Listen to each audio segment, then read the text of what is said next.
प्रधान में मुख्यमंत्री के नाम सौंपा गया ज्ञापन सौंपने आए यूनियन द्वारा संकट की इस घड़ी में श्रमिकों व कर्मचारियों की मांगों के निराकरण की मांग की गई। ज्ञापन सौंपने पहुंचे सीटू अध्यक्ष गिरिजेश सिंह सेंगर ने कहा कि मुख्यमंत्री के नाम रीवा संभागायुक्त राजेश जैन को ज्ञापन सौंपा गया है।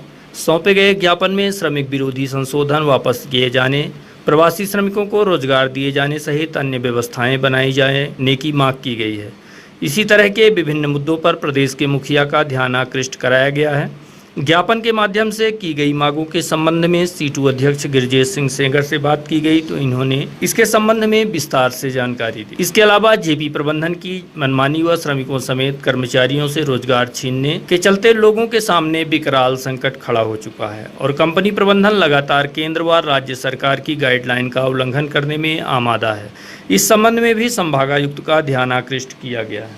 अभी आप लोगों ने कमिश्नर को ज्ञापन सौंपा, किस संबंध में? ये दो संबंध थे आज हमारे साथ कमिश्नर साहब की चर्चा का। एक तो पूरे देश भर में संयुक्त ट्रेड यूनियनों की ओर से आज विरोध कार्रवाई का आह्वान था कि जो केंद्र की और राज्य की भारतीय जनता पार्टी की सरकार है, केंद्र में मोदी और यहाँ शिवराज सिंह की सरकार, ये पूरे देश भर में जो श्रम कानून थे मजदूरों के हितों के, इन सारे श्रम कानूनों में वो परिवर्तन करके जो है पूंजीपतियों के पक्ष में जो है वो कानून बड़े पैमाने पर बना रही हैं। उन कानूनों को वापस लेने की मांग थी। जो लॉकडाउन के अंतर्गत लोगों को जो है मजदूरों को जो तनख्वाह नहीं मिल रही, उन तनख्वाह को दिए जाने की मांग थी। तीसरी मांग हम लोगों की मुख्य रूप से ये थी कि लॉकडाउन के बाद सारे कारखानों में और क्षेत्रों में जो है उद्योग का संकट पैदा हो गया है। कारखानों से लोगों को छटनी की जा रही है। बड़े पैमाने पर प्रवासी मजदूरों को जो है रोज़गार का संकट है। इन संकटों को हल करने, कारखानों से मजदूरों की छटनी नहीं हो, उनका जो पूर्वज जिस तरीके से रोज़गार था उसी तरीके से रोज़गार बना रहे, लोगों का स्थानांतरण नहीं किया जाए, ये सारी चीज़ों को रोका जाए। इन्हीं मांगों को लेकर आज एक ज्ञापन प्रधानमंत्री और एक ज्ञापन मुख्यमंत्री के नाम था। दूसरा ज्ञापन जो है हम लोगों ने कमिश्नर साहब से चर्चा की।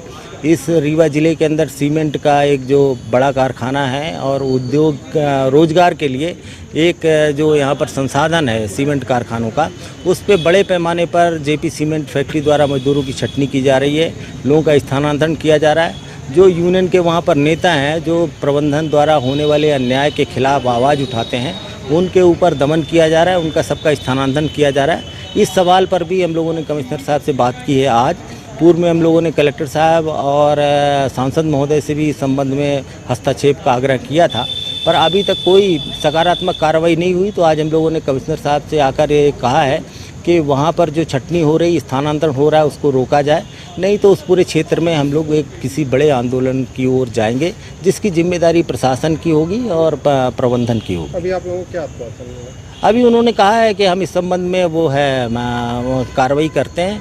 हाँ, हम देख रहे हैं 1-2 दिन में कार्रवाई नहीं होगी तो अब हम लोगों के सामने जो है हमने सारे जो वैधानिक प्रक्रिया है, कलेक्टर साहब, यहाँ के जनप्रतिनिधि, कमिश्नर साहब, सारे लोगों को जो है इस संबंध में हम सूचित कर चुके हैं। रोज़गार हमारा वैधानिक अधिकार है क्योंकि हम पिछले 30 सालों से इन कारखानों में काम कर रहे हैं और अब लॉकडाउन के दौरान जब मजदूर बड़े पैमाने पर संकट में है, 4-4 महीने से उसको सैलरी नहीं मिली है, ऐसी स्थिति में उसका स्थानांतरण किया जाए, उसको रोज़गार से बाहर किया जाए, ये बहुत ही दुर्भाग्यपूर्ण है। और इस पूरे क्षेत्र के लिए भारतीय जनता पार्टी का यहाँ पर पूरा प्रतिनिधित्व है।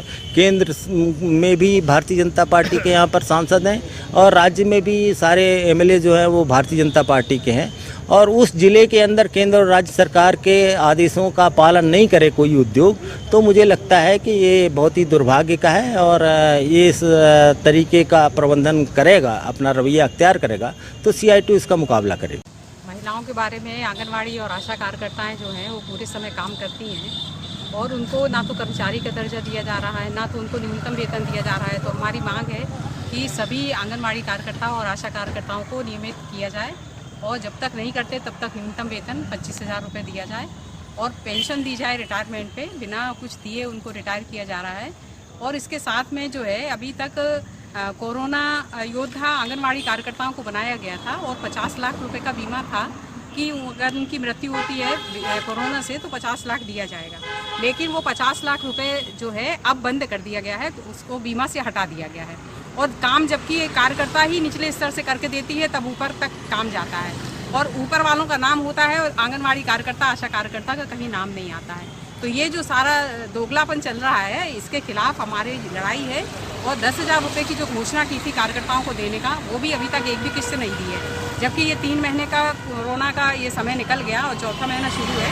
तो हम मांग करते हैं कि उनको जो है वो 10,000 रुपये महीने के हिसाब से वो भी दिया जाए और उनको बीमा में जोड़ा जाए। 50 लाख वाला जो बीमा है उसमें जोड़ा जाए। आगे हमारा फिर 10 तारीख को हम फिर आंदोलन कर रहे हैं पूरे देश के पैमाने पे।